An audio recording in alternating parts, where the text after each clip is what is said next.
Assalamualaikum warahmatullahi wabarakatuh. Kembali lagi di RMB Mistis. Dan pada video kali ini, portal RMB akan menceritakan kisah pinggir kota dalam kemasan cerita misteri. Cerita kali ini saya akan melanjutkan cerita yang kemarin.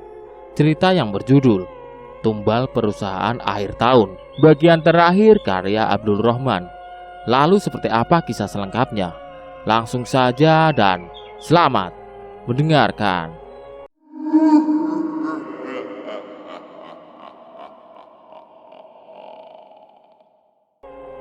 Keesokan harinya sepulang kerja, aku mendapatkan sebuah petunjuk. Saat pengunjung mal sudah sepi, Tio sudah pulang lebih dulu. Sedangkan aku menemukan jejak kaki seseorang. Kuikuti jejak kaki itu mengarah ke sebuah kios kosong. Aku pernah mendengar cerita Tio kalau kios itu tidak pernah laku karena membawa sial bagi penyewanya. Dahiku berkerut. Di dalam kios itu ada Birisma yang tersenyum sambil melambaikan tangan ke arahku. "Inun, sini Inun." "Bibi." Aku semakin mendekat. "Hei kamu!" Seseorang membentakku dari kejauhan. Dia adalah satpam mal. Langkahnya terburu-buru mendekat ke arahku. "Ngapain masih di sini?" "Pak, udah berhari-hari bibiku hilang. Tadi aku lihat dia di dalam kios itu." Aku menunjuk kios kosong yang jelas tidak ada siapapun di sana. "Jangan dekat-dekat sama kios itu. Sana pulang, udah malam." "Emang kenapa Pak sama kiosnya?" Pak Satpam melirik kios kosong tersebut. Ada plang bernomor 12 di atas kios. "Ceritanya panjang. Kamu mendingan pulang," kata Pak Satpam terkesan mengusir. Aku mengangguk dan beranjak pergi. Pikiranku masih berkecamuk. Bibi di mana? Siapa yang melakukan semua ini pada bibiku?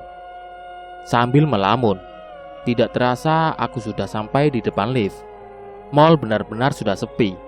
Pak Satpam yang mengusirku juga tidak terlihat lagi. Mungkin dia sedang memeriksa seluruh ruangan mal. Tidak lama berselang, bunyi lift berdentang. Pintunya kemudian terbuka perlahan. Tidak ada siapa-siapa di sana. Aku masuk dan menekan lantai tujuanku.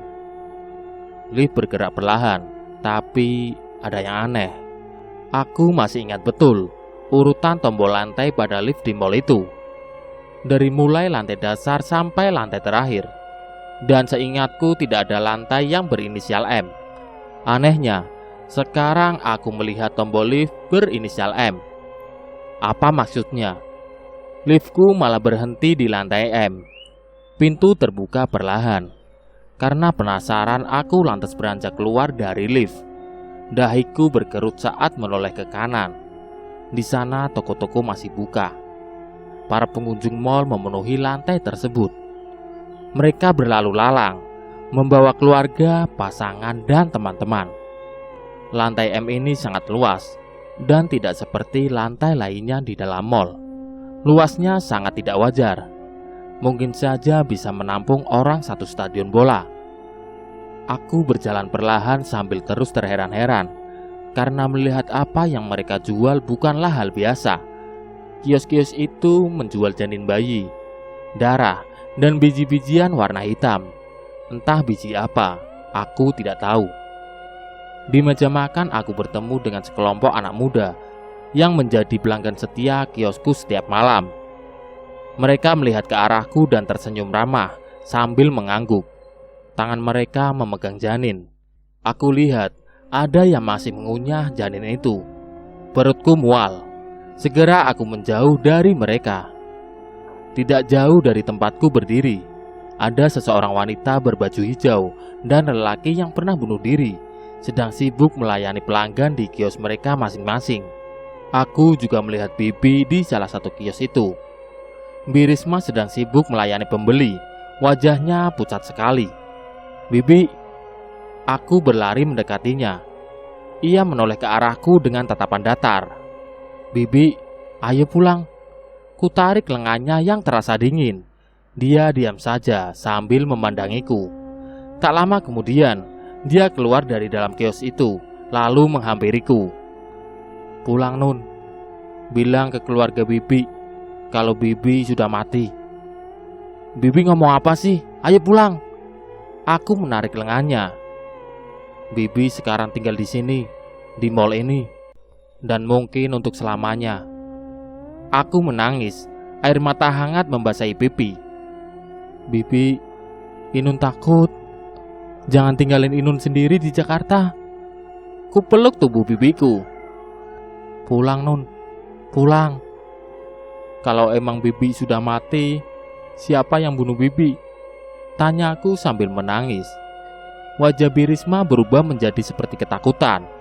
Sebelum ia mengucapkan sesuatu, sebuah cambuk menyambar dari arah belakang Bibi. Cambuk itu melilit lehernya. Bibi diseret masuk ke dalam kios. Ia berteriak minta ampun. Tangannya menggapai-gapai. "Pulang, Nun, pulang!"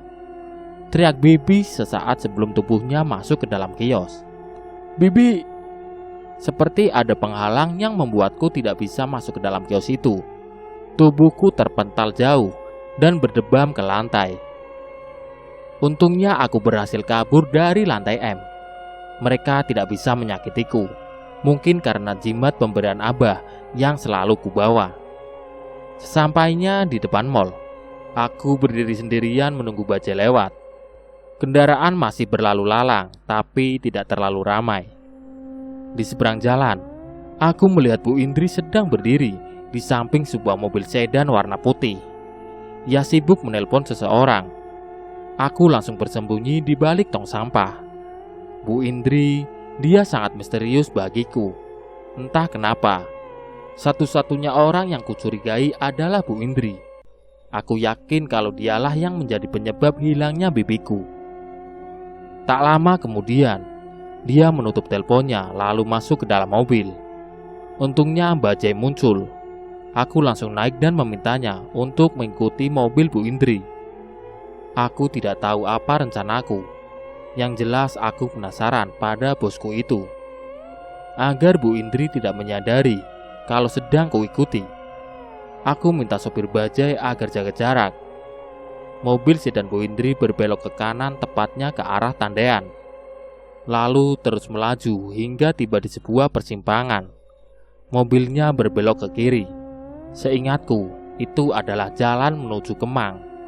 Mobilnya lalu masuk ke perumahan elit dan berhenti di sebuah rumah mewah berpagar putih. Mesin bajai dimatikan. Seorang satpam membukakan gerbang. Mobil Bu Indri tidak masuk ke dalam rumah itu. Kepalanya nongol dari jendela mobil. Ia seperti sedang meminta sesuatu pada satpam. Aku tidak dapat mendengarkannya. Yang jelas, satpam itu menyerahkan sebuah karung pada Bu Indri. Ia memasukkan karung itu ke dalam mobil, lalu melaju kembali. Aku menyuruh sopir bajai untuk mengikutinya sebelum kehilangan jejak. Aku tiba di sebuah gudang. Kalau dilihat dari luar, gudang itu seperti sudah lama terbengkalai. Mobil Bu Indri berhenti di depan gudang tersebut. Sementara aku turun dari bajai dan membayar ongkosnya. Setelah kulihat Bu Indri masuk ke dalam gudang itu, aku lalu mengendap-endap mendekati gudang. Ku cari celah tembok yang berlubang. Dari lubang kecil itu, aku mengintip apa yang dilakukan Bu Indri dan dua orang lelaki yang berpenampilan seperti preman. Mungkin itu pesuruh Bu Indri. Aku tidak bisa mendengar dengan jelas percakapan mereka. Ada seseorang yang diikat di atas kursi. Itu lelaki tua. Siapa dia? Wajah lelaki itu sangat ketakutan. Setelah berbicara dengan ekspresi terkesan mengancam, Bu Indri mengeluarkan sebuah parang dari dalam karung. Ia menusukkan parang itu berkali-kali ke dada lelaki tua. Darah muncrat. Lelaki itu sekarat. Aku ngeri melihatnya. Kututup mulutku dengan telapak tangan. Sebelum Bu Indri memergokiku, aku lari menjauh dari gudang tersebut. Keesokan paginya, aku mencoba untuk bersikap biasa-biasa saja. Untuk saat ini, aku tidak berani membocorkan tentang apa yang kulihat semalam. Bu Indri yang biasanya terlihat ramah, semalam menjadi mengerikan. Tanpa ampun dia membunuh lelaki tua dengan sangat sadis. Aku tidak tahu apa duduk perkaranya. Tapi setelah menyaksikan kejadian itu, aku yakin bibiku juga dibunuh Bu Indri. Tio datang lebih dulu. Aku agak kesiangan. Ia sudah membuka kios dan mengepel lantainya. Dahiku berkerut. Ada buket bunga mawar di meja kasir. Tumben sekali ada bunga di kiosku. Ini bunga siapa? Oh, tadi ada yang ngirim bunga itu buat kamu, Nun. Siapa orangnya? Tanyaku heran. Aku gak kenal. Lupa nanya namanya. Siapa ya yang ngirim bunga ini? Perasaan di Jakarta aku belum kenal sama banyak orang, kataku. Ya siapa tahu ada yang ngefans sama kamu, kata Tio sambil terus sibuk mengepel lantai. Oh ya Nun, nanti ada karyawan baru, lanjutnya. Hah? Terus bibiku gimana? Bu Indri kok nggak mau bantu cari sih? Kata Bu Indri dia udah lapor polisi dan sekarang masih tahap pencarian, Nun. Aku kesal sambil menggelengkan kepala. Kumasukkan bunga itu di dalam loker, lalu mengambil kain basah untuk membersihkan meja pelanggan. Tidak sengaja dari kejauhan, kulihat wanita berbaju hijau. Itu Naila. Dia tersenyum ke arahku. Buru-buru aku bangun. Orang-orang seisi mal itu melihat ke arahku. Mereka sangat menakutkan. Naila masih berdiri di sana. Kenapa dia terus mengikutiku? Aku tahu kalau dia itu bukan manusia, melainkan hantu yang bergentayangan di mal ini. Aku berhenti mengelap meja lalu berjalan masuk ke dalam kios. Tiba-tiba Tio berdiri di hadapanku. Ia tersenyum. Aneh sekali. Kamu mengapa? Tanyaku heran. Nun, aku mau jujur. Dahiku mengkerut. Jujur apa maksudnya? Tentang bunga tadi. Iya, tanyaku. Itu bunga dariku buat kamu. Tio tersenyum. Dalam rangka apa ya? Enggak dalam rangka apa-apa sih. Dia gelagapan. Oh, ya sudah, terima kasih. Jawabku singkat karena malas meladeninya. Nun. Saat akan menaruh kain basah, Tio menggenggam lenganku. Apalagi Tio? Dia meraih tas kecilnya, mengeluarkan sebuah kotak yang dibungkus dengan plastik hijau. Aku beli handphone buat kamu, supaya kamu gampang komunikasi sama Bu Indri atau sama keluargamu di kampung.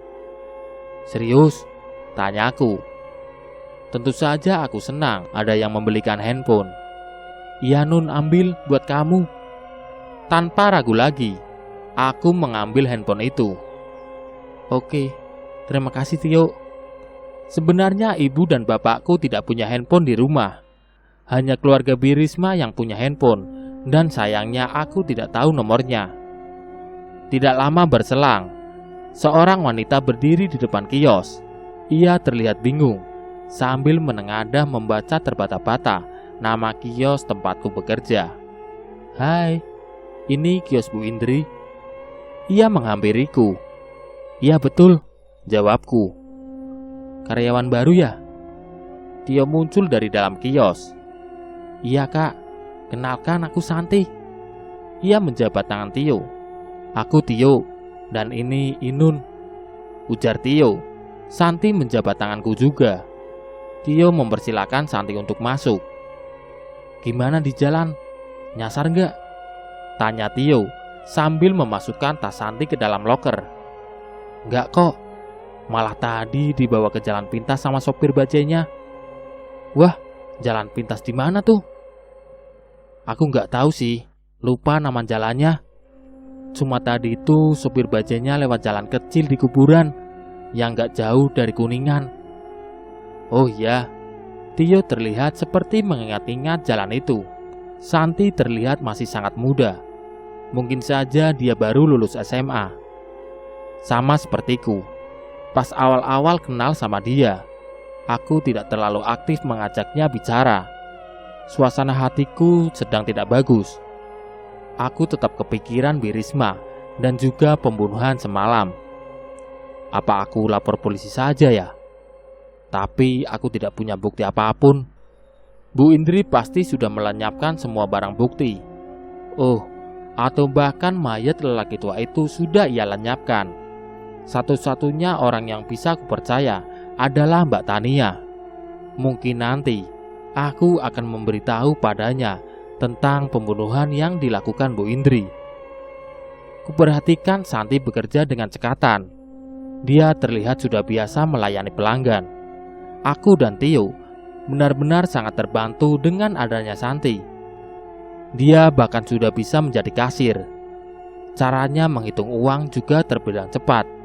Saat kami sedang sibuk melayani pelanggan, tiba-tiba Bu Indri datang. Ia mengenakan celana jogger, sepatu sport, dan kaos olahraga. Mungkin dia baru pulang senam. "Hai semua," sapanya ramah sambil tersenyum. "Hai Bu Indri," jawabku. "Ini karyawan baru itu ya?" Bu Indri menyentuh pundak Santi. "Iya Bu, aku yang rekomendasikan Tia." "Oh Tia." Bu Indri mengangguk. "Buat teman-teman tolong Santi dibimbing ya. Santi kalau kamu butuh apa-apa bisa bilang ke Tio. Dia udah lumayan lama di sini." Santi mengangguk. "Jadi begini, sengaja saya datang ke sini soalnya ada yang mau saya umumkan." Kami semakin fokus menyimak. "Ayo, tebak apa coba?" kata Bu Indri dengan senyum khasnya. Jari telunjuknya diacungkan. "Gak tahu Bu," jawabku. "Besok saya mau ajak kalian makan malam di rumah saya." Kulihat Tio dan Santi sumringah. Terlihat senang mendengar undangan itu. "Dalam rangka apa ya Bu?" tanya Santi yang senyumnya masih mengembang. "Anak saya ulang tahun." Bu Indri bertepuk tangan. "Ayo tepuk tangan," lanjutnya. Kami bertiga kemudian tepuk tangan. "Oh iya, buat Inun wajib hadir ya. Awas, jangan main ke gudang lagi," katanya sambil bercanda. "Hayo Inun, main ke gudang mana?" tanya Tio. "Saya cuma bercanda Tio." Aku gelagapan. Apakah dia tahu kalau aku mengikutinya? "Oh iya Inun, soal Risma saya sudah lapor polisi. Sekarang sedang dilakukan pencarian. Kamu yang sabar ya. Kalau butuh apa-apa bilang saja." Bu Indri menyentuh pundakku. Aku tidak nyaman dengan parfum yang ia gunakan. Sangat menyengat. Aku mengangguk. Lihat saja, sekali aku punya bukti tentang pembunuhan yang dilakukan Bu Indri, aku akan langsung melaporkannya ke polisi. Sepulang kerja, aku berniat untuk mendatangi Mbak Tania. Tapi saat hendak mengetuk pintunya, ku dengar suara erangan yang membuatku ngilu. Mungkin dia sedang melayani pelanggannya. Aku mengurungkan niat dan masuk ke dalam kontrakan. Ku ambil handphone pemberian Tio dari dalam tas. Ternyata kartunya sudah terpasang dan juga pulsanya pun sudah ada. Tio sudah mengisinya sebesar 50.000. Baik sekali orang itu. Saat kuletakkan kembali handphone tersebut, tiba-tiba terdengar suara notifikasi SMS. "Hai Inun, udah tidur belum?" Itu pasti Tio. "Belum," jawabku singkat. "Jangan begadang Nun, nanti sakit." Aku tidak membalasnya lagi. Ku coba memejamkan mata, walau suara Mbak Tania masih terdengar sangat mengganggu dan menjijikan. Ku coba membalikan badan, dan entah dari mana datangnya, Naila tiba-tiba ada di sampingku. Dia tersenyum dengan matanya yang melotot. Aku terkejut lalu berteriak sekencang mungkin. Mbak Tania dan lelaki berbadan kebal itu keluar dari kontrakan. Ia hanya mengenakan selimut, sedangkan lelakinya hanya mengenakan celana kolor. Mereka kaget mendengar teriakanku. Aku keluar dari dalam kontrakan. dan segera memeluk Mbak Tania. "Ada apa, Nun?" Mbak Tania panik. Ada setan, Mbak." Aku masih memeluknya. "Setan? Di mana?" "Itu, Mbak." Aku menunjuk ke dalam kontrakan. "Gak ada kok. Kamu pasti mimpi lagi ya." Perlahan kubuka mata. Benar saja, tidak ada apa-apa di sana. "Kamu tenang ya. Ada Mbak di sini." "Iya, kayaknya kamu mimpi. Orang gak ada apa-apa di sini," tambah lelaki yang menjadi pelanggan Mbak Tania. Saat aku masuk kembali ke dalam kontrakan, bunga pemberian Tio tercecer kemana-mana. Handphoneku juga pecah tergeletak di lantai, seperti ada yang membantingnya. Aku sempat berpikir pasti Naila yang melakukannya. Tapi, kenapa dia marah dengan pemberian Tio? Ini pasti ada hubungannya dengan Tio. Nanti akan kutanyakan kepadanya. Sepulang kerja, aku, Tio, dan Santi berkunjung ke rumah Bu Indri. Rumahnya besar dan mewah. Ada mobil sedan warna putih terparkir di depan rumah. Kami disambut oleh Bu Indri dengan ramah. Bu Indri lalu mempersilahkan kami masuk. Tidak ada dekorasi perayaan ulang tahun di dalam rumahnya. Kami duduk di sofa, sementara Bu Indri masuk ke dapur untuk mengambil kue ulang tahun. Kami melihat sekeliling ruang tamu Bu Indri. Ada beberapa lukisan klasik terpajang di rumah itu, juga guci-guci hias yang pasti harganya mahal sekali. Tidak lama kemudian, Bu Indri datang dengan membawa kue ulang tahun. "Sebentar ya, anak saya masih di kamar," kata Bu Indri. "Iya, Bu," jawab kami kompak. Nah, itu dia. Dari dalam kamar, seorang lelaki tua menuntun anak perempuan yang matanya ditutup dengan kain. Kukira lelaki tua itu adalah ayahnya. Sementara anak kecil itu, dari perawakannya, kutaksir berumur 7 tahunan. Ketika penutup matanya dibuka, ia terlihat sangat gembira. Pesta sederhana itu berlangsung dengan baik. Kami memakan kue ulang tahun bersama-sama. Setelah itu, Bu Indri juga menyuguhkan nasi kuning, lengkap dengan lauk pauk. Setelah kenyang, lalu kami pamit pulang. Aku pulang naik bajai seperti biasa. Awalnya Tio mau mengantarku, tapi aku menolaknya. Anehnya, aku merasa ada yang mengikuti bajai yang kutumpangi dari belakang selama di perjalanan. Kusuruh sopir yang membawaku untuk memacu bajai lebih cepat. Perasaanku mulai gelisah. Tepat di gang sepi, 2 mobil sedan hitam menghalangi bajai yang kutumpangi. Mereka turun dari dalam mobil. Ada 4 orang yang semuanya berbadan kekar. Mereka kemudian memukuli supir bajai yang sempat melawan. Wajah sopir bonyok, bahkan sampai tak sadarkan diri. Aku berteriak minta tolong, tapi tidak ada yang mendengar. Tubuhku ditarik paksa. Aku dibawa masuk ke mobil mereka. Mulutku dilakban. Kedua lenganku diikat kuat pun dengan kakiku. Aku sama sekali tidak bisa berkutik. Mobil yang mereka kendarai melaju dengan cepat di gang perumahan yang sepi. Hingga sampailah aku dibawa masuk ke sebuah gudang. Gudang itu adalah tempat Bu Indri membunuh lelaki tua. Tubuhku digotong. Di sana ada Bu Indri sedang duduk sambil merokok di atas kursi kayu. Kulihat sekeliling. Ini gudang besi tua. Banyak tumpukan besi tua di sana sini. Lantainya tanah dan berdebu. Lampunya terang benderang. Aku didudukan di atas kursi kayu, lalu diikat dengan sangat kuat. "Inun," kata Bu Indri sambil merokok santai. Aku berontak, tubuhku berguncang. Tapi ikatan itu sangat kuat. Bu Indri menggerakkan jarinya, memberiku isyarat kepada anak buahnya.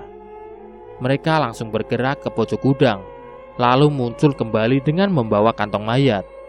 Salah satu dari mereka menyerahkan masker kepada Bu Indri. Segera wanita itu memakainya. Begitupun dengan para lelaki itu. Kantong mayat dibuka. Kulihat mayat perempuan yang mulai membusuk di dalam kantong itu. Meski rusak, aku masih sangat jelas mengenalinya. Itu Bu Risma. "Nun, saya yang membunuh bibimu. Dia saya jadikan tumbal untuk pesugihan. Soal pacarnya itu, saya sengaja menggantungkannya agar orang-orang menyangka kalau dia bunuh diri. Padahal saya juga yang membunuhnya. Tepatnya orang-orang pesuruh saya yang sudah ahli dalam membunuh." Aku terkejut mendengar penjelasan Bu Indri. Sudah kuduga kalau dialah dalang dari semua ini. Aku semakin terkejut saat melihat dua makhluk cebol muncul dari belakang kursi Bu Indri. Makhluk itu gondrong, tubuhnya berwarna hijau dan bertaring panjang hingga menyentuh tanah. Air liur mereka menetes ke tanah. Aku yakin mereka makhluk goib pesugihan Bu Indri. Saya sebenarnya hanya butuh tumbal wanita, tapi siapapun yang menghalangi pesugihan saya akan saya bunuh. Bu Indri semakin naik pitam. Lanjutnya, "Termasuk lelaki tua yang kamu saksikan, Nun. Dia saingan kita di mall. Dasar lelaki tidak punya otak. Berani-beraninya dia dagang nasi padang yang sama." Bu Indri kembali menyalakan rokok. "Ngomong-ngomong, kerjamu bagus, Nun. Saya suka." Bu Indri berdiri. Ia mengambil sebuah pisau dari seorang lelaki anak buahnya. Dadaku turun naik. Keringat mengucur di dahi. Tubuhku berguncang mencoba untuk melepaskan ikatan. Tidak ada harapan sama sekali untuk kabur. Aku pasrah. Kalau memang harus mati saat itu, ku pejamkan mata. Dalam hatiku berucap, "Abah." Air mata menetes hangat di pipiku. Pisau itu ditusukkan tepat di perutku bertubi-tubi. Aku tidak tahu apa yang terjadi setelah itu. Tubuhku mati rasa dan aku tidak sadarkan diri. Di rumah sakit, Tio memanggilku. Perlahan kubuka mata. Sangat silau. Semakin lama semakin jelas. Kulihat Tio, Santi, dan seorang lelaki parubaya. Aku tidak mengenal lelaki itu. "Syukurlah kamu sudah sadar, Nun." Tio tersenyum. Aku membuka mata. Aku tidak tahu kenapa aku bisa selamat dari pembunuhan malam itu. "Bapak ini, Nun. Bapak ini yang nyelamatin kamu," kata Tio. "Iya betul Kak Inun," tambah Santi. "Terima kasih Pak," kataku parau. "Sama-sama Neng. Panggil saja Pak Kardi. Saya ini pedagang nasi goreng. Enggak sengaja pas saya lewat gudang itu, ada orang yang menggotong cewek. Jadinya buru-buru saya lapor polisi.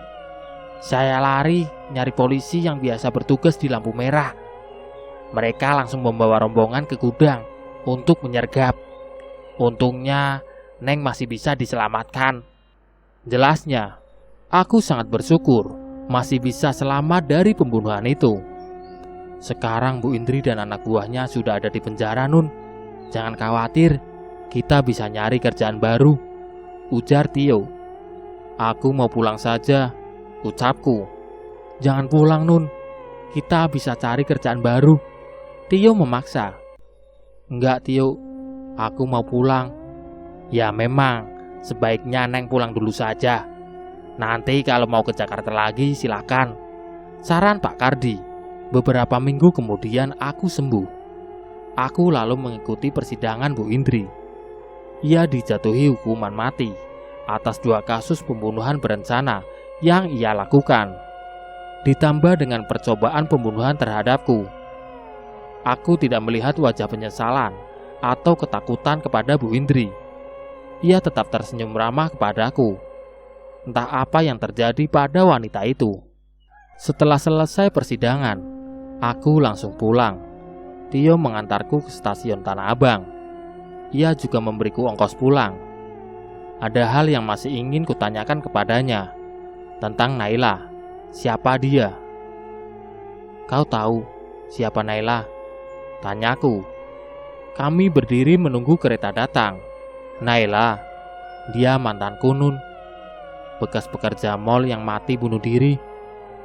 Kau yakin dia mati bunuh diri? Tanyaku. Maksudmu? Tio, di mall tempat kita kerja, pedagang di sana bersaing dengan melakukan pesugihan. Bahkan mereka rela menumbalkan para karyawannya. Aku yakin mantanmu itu mati sebagai tumbal. Tio terdiam. Ia seperti sedang mencerna penjelasanku. Itu kejadian sudah lama, Nun. Aku doakan saja semoga Naila tenang, kata Tio. Kereta datang. Aku bergegas masuk ke dalam gerbong. Namun Tio menarik lenganku. Nun, aku sayang sama kamu. Wajah Tio tampak sedih. Terima kasih sudah sayang sama aku, Tio. Sampai jumpa lain waktu. Aku menyingkirkan genggamannya dan bergegas masuk ke dalam kereta. Aku duduk di dekat jendela.